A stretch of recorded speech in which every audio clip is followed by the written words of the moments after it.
Muito boa noite para você que nos assiste. Esse é mais uma vez o Entreter Roma News, sempre às quintas-feiras às 19 horas, ao vivo no portal Roma News, pelo Facebook, no canal 523 HD da Roma Cabo e pelo Twitter também.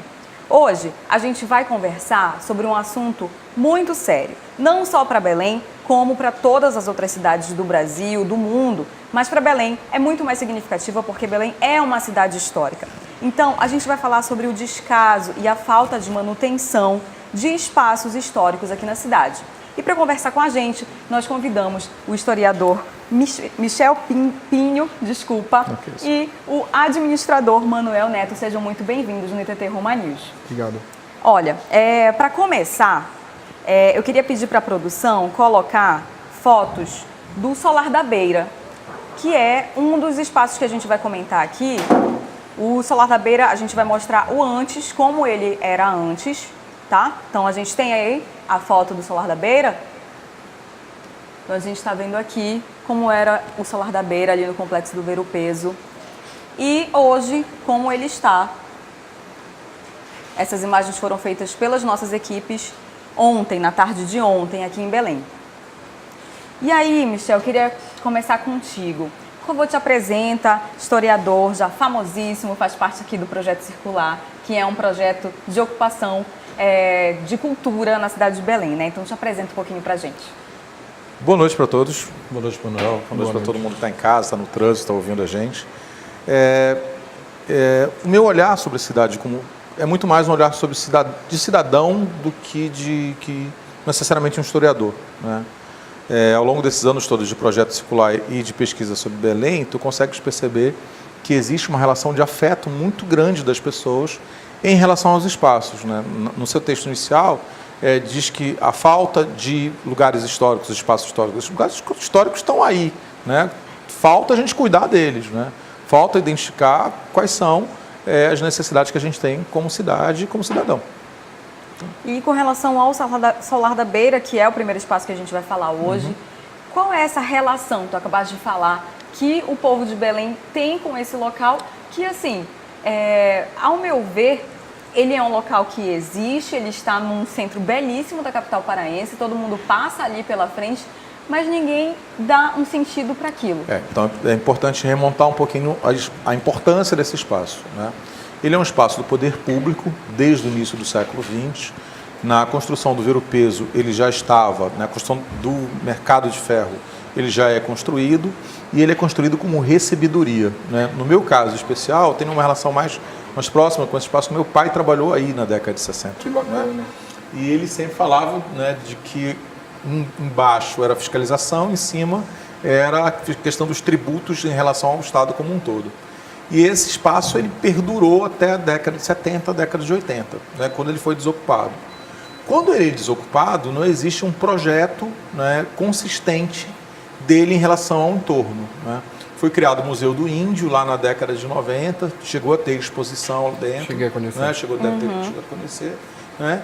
E depois desse processo, os meninos da UFPA fizeram uma ocupação muito interessante nele, uns 2 anos, 3 anos atrás, tomando o espaço do Solar da Beira como um espaço da arte, né, que também, no meu entendimento, podia ser feito. E a gente chegou no caos que a gente tem aí, né, com um risco de desabamento evidente. Semana passada, acho que foi na quinta-feira passada, alguém tuitou que um pedaço da cobertura tinha caído a meio metro de uma pessoa, né? Então, no lugar mais visitado da cidade é o lugar, né, do descaso completo absoluto. Manuel, o Manuel Neto, gente, ele é o nosso novo colunista aqui do portal Roma News.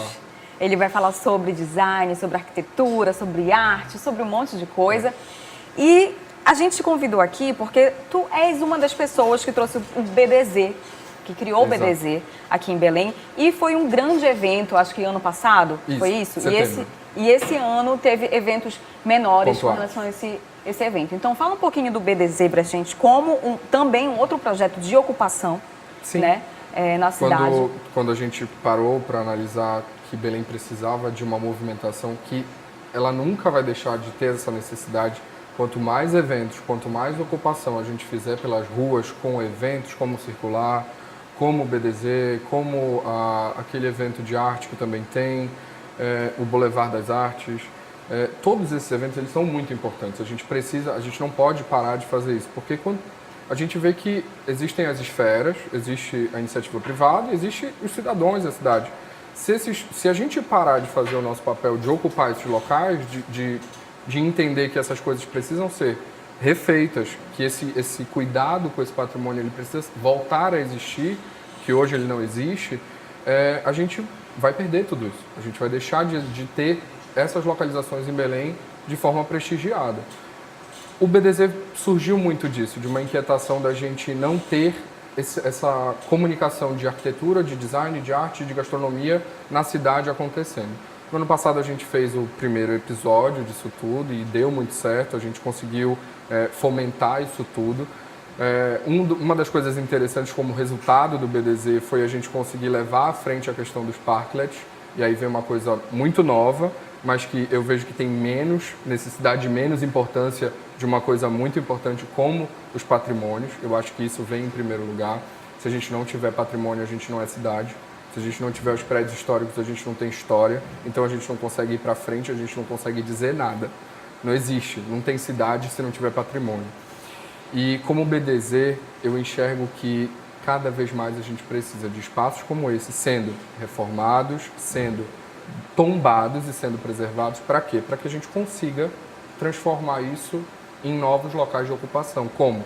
Um solar como esse podia ser simplesmente um museu, uma casa de letras, uma casa de arte, podia ser um cinema, podia ser uma série de coisas e milhões de ocupações poderiam ocorrer e todas diferentes ao longo do ano, desde que ele tivesse preservado. Tudo bem, a gente precisa que a iniciativa pública faça o papel dela, mas eu acredito que a iniciativa privada também possa ir atrás e tentar solucionar alguma coisa assim. A gente até estava comentando a respeito que existem muitas empresas e muitas indústrias em Belém que poderiam sim entrar em contato com a prefeitura, entrar em contato com o município como um todo, com o IFAM e se disponibilizar. Olha, eu tenho interesse, eu tenho como indústria, como empresa, eu tenho interesse em melhorar esse patrimônio, em fazer parte dessa história de Belém, entendeu? Poxa, a minha sede é aqui, eu quero fazer parte desse legado, entendeu? Eu não quero simplesmente existir na cidade. Eu acho que essa conexão e esse diálogo ele precisa existir das empresas, da cidade, com as pessoas, com a iniciativa com a iniciativa civil e com tudo isso. E é curioso que o BDZ, assim como o Projeto Circular, do qual tu fazes parte, eles são projetos que vieram todos da sociedade civil, ou então de núcleos específicos como arquitetos, ou administradores, ou historiadores, e eles tomaram conta de parte da cidade, né? Isso é muito curioso, porque parece que as pessoas elas querem isso. Ao mesmo tempo, elas não falam, você não vê assim muitas pessoas falando, mas quando acontece, você vê que as pessoas elas têm uma receptividade com relação a isso muito boa, né? Sim. Tá, agora vamos passar para um outro espaço muito importante para cá, para Belém, que é o Mercado de São Brás. A gente tem imagens aí deles. Ó, acho que logo que teve a reforma, isso daqui do Mercado de São Brás. Ele é lindo. E hoje, também essas imagens foram feitas ontem à tarde pela nossa equipe. É triste, né? É muito triste de ver, assim. Pichação. Também passa pela falta... Tu achas que passa pela falta de conscientização? Eu acho que passa por uma outra situação, acho que mais grave, né? Eu acho que falta planejamento, né? Quando você tem um mercado desse tamanho que exerce a função de feira ainda, se você for ao mercado amanhã, vai ter venda de artesanato, madeira, tudo, vassoura, cadeira, tudo, banco, miudeza. cabideira. Então o mercado ele existe, né? Isso é ponto fundamental. Ele está em funcionamento. Né, o funcionamento dele, a função social dele, ela existe. E atrás do mercado ainda está a Feira de São Brás, né? Então quem mora no entorno utiliza esse espaço. A reclamação minha, né, como cidadão, é a falta do planejamento da ação em relação à preservação. Quer dizer, eu vou te dar um exemplo que vai emendar depois, você vai conseguir perceber. O mercado foi reformado, legal, beleza. Né? A praça foi reformada, a Floriano Peixoto foi reformada. O que aconteceu depois disso? Nada. Não é?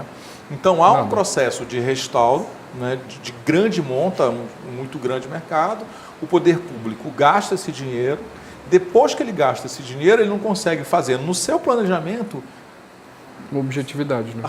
Quer dizer, você não consegue fazer, depois do restauro, com o seu planejamento, você não consegue fazer a manutenção dele.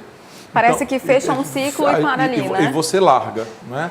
Então você não consegue. A gente viu o roubo das estátuas, né? Você não vê. Né? Se você for agora, você não vai ver a Guarda Municipal fazendo, né, a guarda do entorno. Mas por que não? Isso é interessante, mas por que não se faz isso, né? Porque a gente, em Belém em especial, isso é muito claro, a gente elegeu alguns espaços públicos como espaços privilegiados. Quais são esses espaços privilegiados? O Ver-o-Peso, o Teatro da Paz, a Praça Batista Campos e a Praça da República. Né? Se você pegar esses 4 elementos que fazem parte da memória coletiva da cidade em relação ao seu patrimônio, espaços muito importantes para a história da cidade, eles são relegados a um segundo plano. E esse é o caso do Mercado de São Brás. Né? Ele é um mercado fundamental para o abastecimento da cidade no final do século XIX, de quem vinha, né, na Estrada de Ferro de Bragança, né, abastecia o mercado do Marco e já começava a conversar com o bairro do Guamá. Então, tu tens 2 polos, o mercado do Ver-o-Peso e o mercado de São Brás, que abastecem a cidade. Uhum. Né, 110 anos depois, né, 120 anos depois, o que você consegue perceber? Só um desses mercados sobreviveu à memória popular, que é o Ver-o-Peso. Né? Nós brigamos literalmente pelo Ver-o-Peso. Né? Qualquer reforma pelo Ver-o-Peso vira uma discussão homérica nessa cidade. Mas nós deixamos o mercado de São Brás ficar do jeito que ele está. Eu acho que é muito significativo. Né? Extremamente. Né? Eu acho que é extremamente significativo. Olha, lindo. A gente pegou algumas informações aqui e aqui diz que a prefeitura ela tem um projeto de recuperação para o Complexo de São Brás e que busca parcerias, inclusive, da iniciativa privada. E uma outra informação que tem aqui é que é possível que o Mercado de São Brás se torne um complexo gastronômico, alguma coisa do tipo. Será que a gente está aqui, melhor mercado gastronômico do Brasil, aqui que eles falam, caberia isso na opinião de vocês? O Mercado de São Brás, ele abriria espaço para outras movimentações culturais, artísticas, gastronômicas, enfim? Olha, eu vou, antes do Manuel, eu só queria atravessar aqui para citar 3 exemplos. Né? Você vai no mercado municipal de Porto Alegre, ele é um mercado. Sim. E ele é um espaço gastronômico. De Florianópolis. Exemplo, você vai no mercado de Florianópolis, você vai no mercado de São Paulo, você vai para Lisboa, esse processo dá certo. Quase todos do Nordeste, Fortaleza, Recife. Você continua comprando as coisas lá e pode comer no espaço, entendeu? Isso não é possível, por exemplo, fazer no mercado de peixe do Ver-o-Peso. Não é possível, mas é possível fazer no mercado de São Brás. Muito, por conta da estrutura, né? Sim. No meu ponto de vista, voltando na tua primeira pergunta, quando a gente entrou no mercado de São Brás, se tu acha que é falta de conscientização, tu perguntaste se era falta de conscientização das pessoas. Eu acho que é falta de conscientização da gestão, de todas, como um todo. Porque eu, como gestor, se eu tenho consciência de que esse prédio na minha cidade é extremamente importante, que ele faz parte de uma série de bairros, que ele é um marco, ele é um patrimônio incrível ali, que ele tem uma arquitetura peculiar, que ele faz parte da vida de milhões de pessoas, que ele atravessou gerações, ele é centenário. Então, tudo isso, se eu tenho essa consciência, eu vou querer preservar. Não vamos longe, a gente teve uma cantora que tentou fazer um manifesto na internet agora para tentar pintar ele todo. Poxa, eu achei aquilo incrível. Eu achei aquilo de uma hombridade maravilhosa, porque ela se propôs a gravar um vídeo e querer repintar ele. Aquilo é uma iniciativa bacana, aquilo é ter uma consciência importante de que isso faz parte da minha consciência como belenense, entendeu? Se eu acredito que ele vai virar um polo, eu não tenho dúvida. Se ele for reformado, ele vai ser um dos melhores locais da cidade. Mas assim, até a gente ter toda essa reforma, até ele sofrer todo esse processo, demora um certo tempo, entendeu? Se a gente for depender apenas da iniciativa pública. Por isso que eu acredito na iniciativa público-privada. Porém, a gente precisa respeitar uma série de fatores. Ele é um monumento importante, mas ele precisa ainda manter a sua referência como mercado. A gente não pode transformar ele em qualquer outra coisa. Ele precisa manter essa referência histórica, ele precisa manter essa referência. é muito legal a gente pensar a arquitetura, o urbanismo, junto com a história da cidade, porque é interessante que outras pessoas que conhecem outros lugares do Brasil trazem essa referência, né? Você vai aqui em São Luís, você tem um guia que te leva para conhecer os espaços históricos lá e estão preservados. Assim, por que isso não pode acontecer aqui, né? Assim, existe também, dentro do Projeto Circular, inclusive, acho que entrou agora nessa última edição, tem o pessoal de geografia da UFPA também que faz esse trabalho, né? Mas, assim, parece que sempre falta aqui, né? Eu acho que são duas situações. Eu acho que o mercado de São Brás, ele ganha muito, né? A Praça Floriano Peixoto ganha muito com a presença dos meninos do Guamá, que vão fazer as batalhas de rappers lá. Né? E isso é fundamental, né? Já que o poder público largou, né, a população foi lá e você vai na sexta-feira à noite, é uma festa. Né? Há mais de 15 anos tem roda de capoeira. É uma festa. Há mais de 15 anos. É uma festa. Em relação à ocupação dos espaços nessa parceria pública e privada, eu acho isso extremamente salutar, né? Mas falta, no meu entendimento, uma articulação. Né? Por exemplo, quando você tem um projeto circular nesses últimos 2 anos de edição, a presença da professora Goretti com o GeoTour, que é o passeio que você se referiu, ela é tão importante para o circular porque ela faz um projeto que faltava para Belém, que é um projeto sintomático e recorrente. Então, todo circular tem GeoTour da professora Goretti. Quando não tem circular, na outra semana tem os outros espaços, entendeu? Avenida Nazaré, entendeu? Largo de São Brás, entendeu? Outros espaços, entendeu? Aí você consegue perceber a sociedade civil e a universidade entrando também. Né? Se a gente está discutindo o conhecimento histórico, conhecimento sobre patrimônio histórico, eu acho que tem que chamar para a conversa também a universidade. Sim, é muito importante.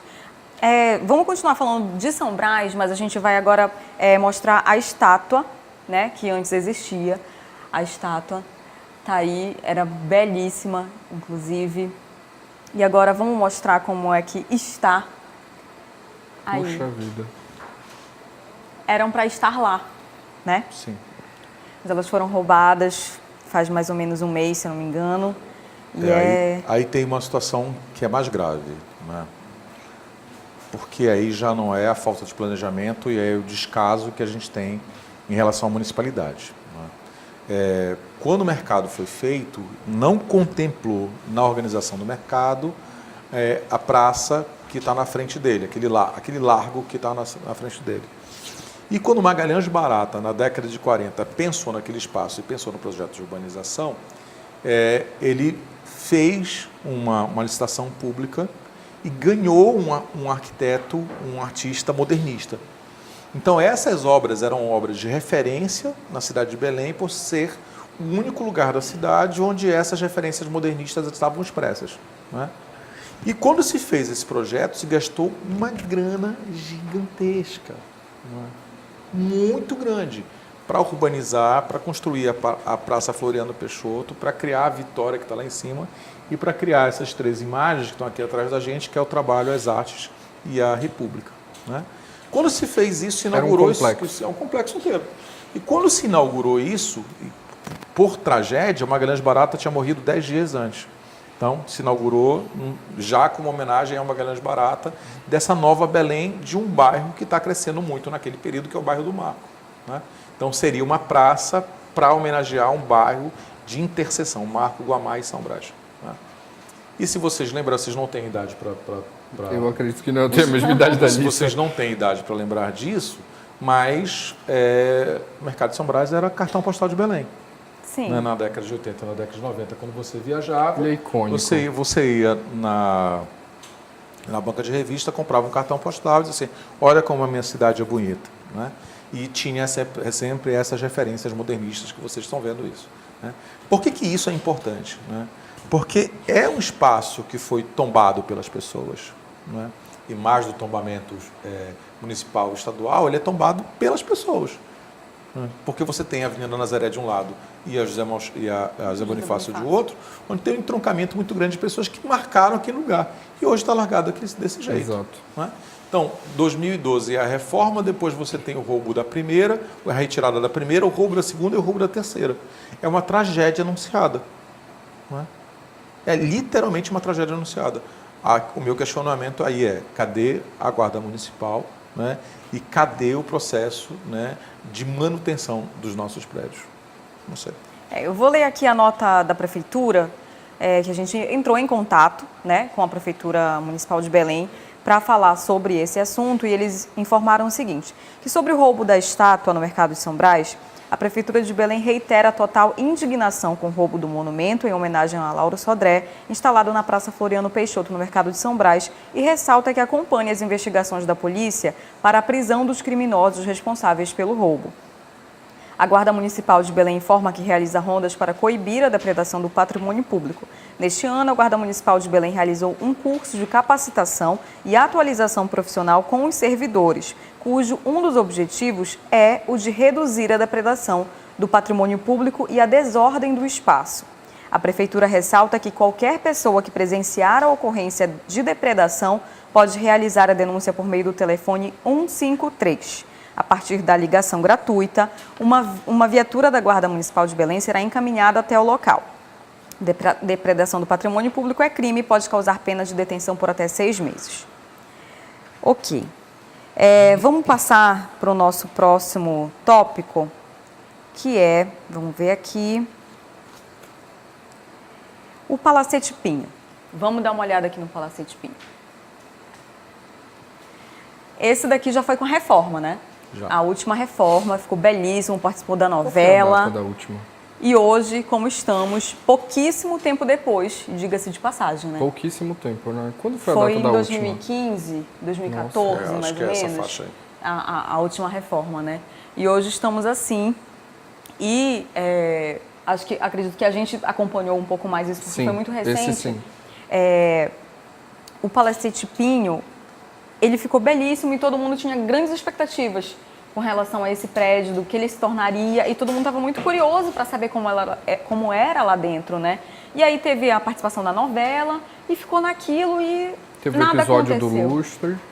Acho que Foi, dos verdade, lustres, verdade. que foi, assim, são episódios icônicos que acontecem e que a gente fica sabendo, e quando a gente sabe, meu Deus, como assim? E Como se rouba um lustre? tem do nada. o museu da UFPA, que fica ali na José Malcher, se não me engano. Canto com a Generalíssima. Exatamente. Que também ele foi reformado e ele tem um uso para a universidade. É um museu da universidade e ele é belíssimo, aquele espaço. Existem eventos, existem exposições ali dentro, gratuitas, que você pode entrar, e existem outros tipos de ocupações, são em menor número, mas existem, ainda assim existem. E a gente fica pensando, por que não se deu uso para um palacete desse, né? Então, me conta um pouco da história do Palacete Pinho para a cidade. Eu vou te responder, eu vou fazer o inverso agora. Né? Vocês acreditam que Belém tinha uma pinacoteca municipal? Não. Não. Você não acredita Não nisso. acredito. Você não acredita nisso. Não acredito não ter mais. Atrás da Prefeitura de Belém, ali no canto da 16 de novembro, tinha uma pinacoteca municipal. Né? Então, o prefeito Edmilson Rodrigues que restaurou a pinacoteca, pegou as obras que a prefeitura tem, das coleções que existem, e abriu uma pinacoteca como em qualquer lugar do mundo, de terça a sábado, para qualquer pessoa, era gratuito a exposição. O que aconteceu? Fechou. Nossa. Eu vou insistir nisso porque a minha geração ouviu o Palacete Pinho na voz do grupo Mosaico de Ravenna, né, no Belém, Pará, Brasil. E a imagem que você tinha era que aquilo era um patrimônio perdido. Né? E graças a Deus não se perdeu e se fez a reforma. Né? E se fez a reforma no modelo que ela era originalmente, até a década de 70. Isso é uma casa. Não é?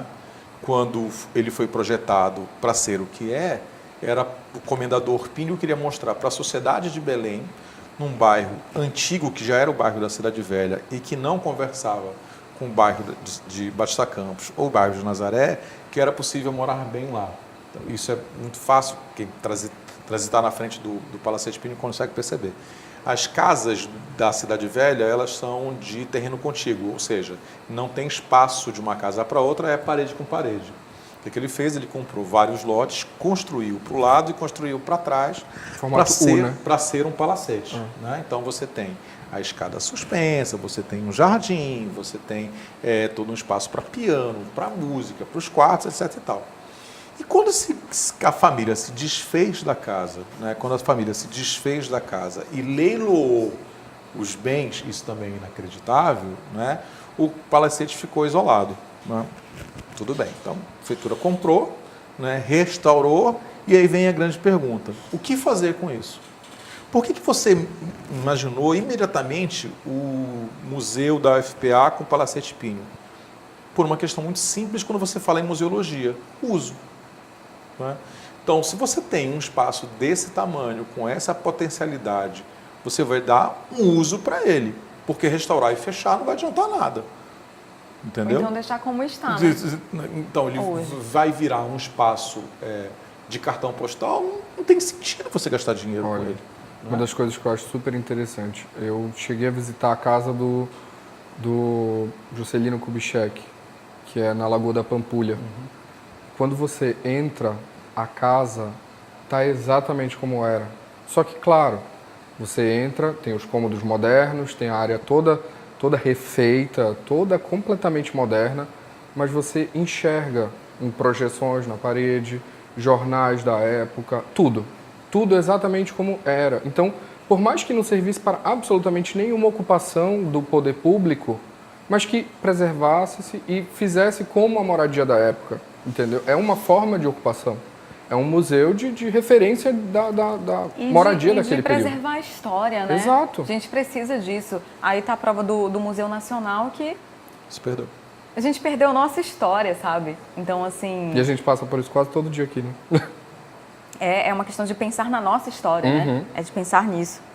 Bom, vamos passar para o próximo, porque daqui a pouquinho eu leio sobre o Palacete Bologna e Pinho. Vamos passar para o Bologna. Aqui, antes, Bologna, e agora como está.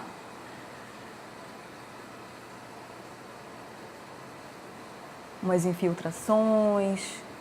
É bem falta de preservação mesmo, né? De manutenção. Ele funciona? Esse espaço está fechado, né? Ele pertence à municipalidade, pertence à prefeitura. Quando ele foi restaurado, você deve ter ido numa dessas visitas. Fui. Era possível você visitar os ambientes, ver o banheiro, ver a louça. Eu fui até né? no último andar, onde tem uma passarelazinha que você passa para um outro cômodo pelo meio do telhado. Consegue ver isso, né? Mas a gente está falando de um processo para a gente que é muito importante, que é a formação de uma consciência em relação ao nosso tipo de urbanização. Né?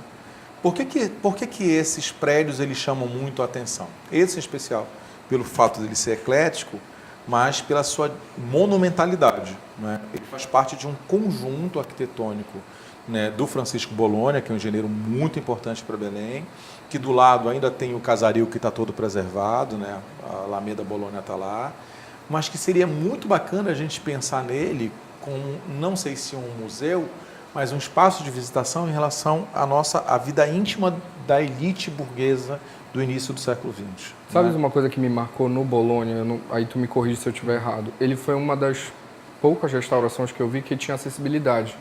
Sim. Ele foi uma das restaurações que já teve o elevador para cadeirante. O ascensorzinho. Isso. Né? Sim. Isso. Então, é isso que eu estou te falando. Tu consegues imaginar se a gente consegue realocar dos museus da municipalidade, do Estado, mobiliário para colocar lá e dizer assim, olha, vamos imaginar como era morar no início do século XX. Né? Então, viraria um sucesso de público e renda. Mas aí o Estado. Né? É o que existe no Antônio Lemos. Sim. Né? Que é onde se encontra a Prefeitura de Belém. Sim. Já fui lá, visitei, inclusive, e é muito interessante você, como cidadão belenense, visitar e conhecer um pouco mais dessa história. Você imagina para um turista, né? Que chega aqui em Belém, já fica encantado com tudo, com as frutas, com a gastronomia, com as comidas, com as cores, com o cheiro, e aí você entra num palácio daquele, num palácio desse. Isso. É incrível como, para todas as referências que tu deste de turismo, tu usaste gastronomia, comida, cheiro, cor, tudo relacionado à gastronomia. A gente já é uma referência gastronômica. A gente não pode ficar só refém da referência gastronômica apenas. Belém é uma cidade linda. Ela só está completamente necessitada desse acompanhamento. Não tem como. A gente não pode ser só uma cidade gostosa de sabor. A gente precisa ser uma cidade boa de se visitar, de se apreciar. A gente tem um acervo gigantesco de obra do próprio museu da UFPA, ali da José Malcher, de arte contemporânea, que poucas pessoas sabem que tem ali, entendeu? Esse acervo todo, ele é nosso, ele é do belenense. Aquilo podia estar em qualquer outra ocupação. Ele está ali porque a gente não tem outros prédios para ocupar, entendeu? Quanto mais prédios a gente tiver reformados, quanto mais prédios históricos a gente tiver disponíveis para montagem de ambientação da época, de novas ocupações, como casas de arte, poxa, a gente tem uma série de coisas para fazer, a gente não tem. A gente não tem uma escola de gastronomia municipal que a gente possa ocupar num prédio desse. E sabe que legal, Neto? No BDZ vocês fizeram um mapeamento, né? Assim como o circular também faz quando tem o circular. Mas sabe o que seria interessante? Me veio agora na cabeça. Eu também nem sei se existe ou se não sei quanto de trabalho que dá isso, não sei o que precisaria para fazer isso. Mas, por exemplo, já pensou se o pessoal, sei lá, BDZ, Projeto Circular, se junta e faz um mapeamento de cultura, de arquitetura, de gastronomia da cidade, isso para ficar? Sabe? Não só quando tiver o Projeto Circular ou quando tiver o BDZ, mas aquilo para estar na cidade, sabe? Porque, por exemplo, eu tenho um irmão, ele é belenense, mas ele não mora aqui. Então, quando ele vem para cá, que não tem num circular, por exemplo, teve uma vez, acho que em agosto, que eu fiquei pegando no pé dele para ele ficar até domingo aqui para eu apresentar o circular para ele, sabe? Porque ele nunca tinha visto, eu sempre falava muito, mas assim, quando ele vem que não tem, eu fico pensando, meu Deus, para onde eu vou levar? No caso do circular é fácil você fazer isso, projeto circular Campinas, circular Campinas, cidadevelha.com.br. Você tem os parceiros, tem o endereço, tem um mapinha interativo. Tem a bandeira. Né, que tem a bandeirinha e você pode circular. Nem todos eles funcionam no horário comercial e nem todos eles, como são projetos alternativos de arte e cultura, estão disponíveis no final de semana. Uhum. Né? Mas grande parte deles estão lá disponíveis, principalmente as lojas, né? O Léo com discos ao Léo, os meninos do teatro. Então você consegue fazer esse mapeamento. O que eu insisto, que eu acho que é preciso fazer, e o Circular tem feito isso, é aumentar a ramificação. Né? Nós já conseguimos sair da Cidade Velha, já fomos para o Reduto. Campinas. Né? Já fomos, Cidade Velha e Campinas, já fomos para o Reduto. Né? E quanto mais as cidades incorporar esse processo, mais a gente vai ter parceiro para fazer esse pessoal ir para a rua. Esse mapeamento, né? Uhum. Vou ler aqui com relação aos palacetes Bolonha e Pinho e também ontem o Lemos, que a gente citou aqui, que a verba para as obras de recuperação desses espaços já estão garantidas e são provenientes de um convênio assinado com o Banco do Brasil em junho deste ano 2018. Bom, vou ler aqui uma última situação aqui da Prefeitura que a gente não citou, que é o bondinho, né? Queria, inclusive, que daqui a pouco eu vou ler aqui e daqui a pouco você pode comentar um pouco a respeito do bondinho, que ele funcionou um tempo, acho que a galera se divertia, saía de casa para ir para o bondinho, mas hoje ele não está em funcionamento. Bom, quanto ao prédio onde fica o bondinho, a Prefeitura informa que recentemente houve um reforço na segurança com a instalação de grades em portas e janela, além das rondas ostensivas realizadas pela Guarda Municipal de Belém para evitar a ocupação ou depredação no prédio. Mas não sabemos como é que está essa situação de reforma, se vai ser reformado ou não. Eu acho que houve uma grande confusão de todos os lados em relação a isso. O bondinho que tem lá não é original. Né? Os bondes do início do século XX, eles se perderam todos por fato de serem de madeira, né? Os de ferro foram recolocados para outros lugares. Aquele trilho, ele foi feito? Essa é a confusão. Né? O bondinho que foi feito, que a gente está assistindo, né?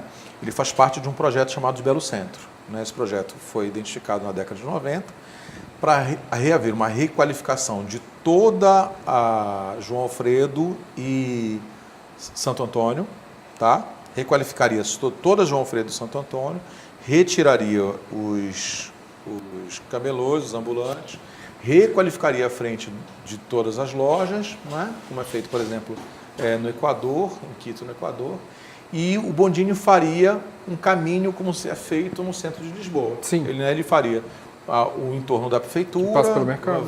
faria o Ver o Peso, entraria ali na João Alfredo, faria Santo Antônio, voltaria pelo mesmo espaço. Você paga €2,50 para visitar o Belo Centro e é uma festa. Né? Eu levei minha mãe para fazer isso. Funciona. Né? E funciona. Funciona. Eu levei minha mãe para fazer isso aqui em Belém. É um artifício turístico. Quando esse budinho... E lotava de gente, entendeu? Quando a atual prefeitura decide asfaltar o trilho, eu digo ferrou, porque aí não tem a possibilidade de você mais fazer o bondinho, né? E aí esse assunto para mim tinha morrido. Aí quando ele recebeu uma ligação de uma outra empresa de comunicação, que era para fazer uma matéria, e aí eu fico horrorizado, né? Porque aí o bondinho já não existia mais. E ele é caríssimo, porque ele é um bondinho de biodiesel, né? Quando ele foi projetado, ele já foi projetado para ser de baixo impacto na emissão de CO2. Ele até foi vanguardista, Exatamente. mas assim, aí o resultado existe, mas não tem o trilho. o que você faz? Você fecha o bondinho, não é? E asfalta o trilho. E não requalifica. Então, a gente está voltando sempre para o mesmo ponto, que é o projeto de planejamento. Não há um projeto de planejamento contínuo, né, da urbanidade de Belém. A gente não consegue fazer isso. A gente pensa 4 anos, 4 anos, 4 anos e 4 anos. E muitas vezes os 4 anos do prefeito seguinte, ele vai contradizer os 4 anos do prefeito anterior. E aí como é que faz? E todo mundo perde com isso, né? Claro. Olha, esses projetos que eu informei aqui, inclusive, da prefeitura, o valor é do PAC, Cidades Históricas, e para cá, para Belém, é cerca de 50 milhões de reais, mas estão buscando parcerias, inclusive com a Universidade Federal do Pará e com o governo federal. Sim. Só para deixar claro aqui. Meninos, foi ótimo o papo com vocês. Eu espero muito o pessoal aí de casa que está assistindo a gente, no trânsito, em qualquer outro lugar, que tenha valido muito a pena esse assunto e que ele se estenda aí para a casa de vocês, para um ambiente de trabalho, que a gente possa ocupar cada vez mais a nossa cidade. Meninos, muito obrigada pela presença de vocês, pela disponibilidade. Sejam sempre muito bem-vindos aqui. Obrigado. Adorei conhecer todo mundo. Estamos abertos às possibilidades. Gente, é isso. O próximo Entreter Roma News é na quinta-feira que vem, às 19 horas, e a gente vai dar dicas de beleza, de moda, tudo para o Natal e para o Ano Novo. Então não perde. Eu te encontro na próxima quinta. Um beijo, tchau!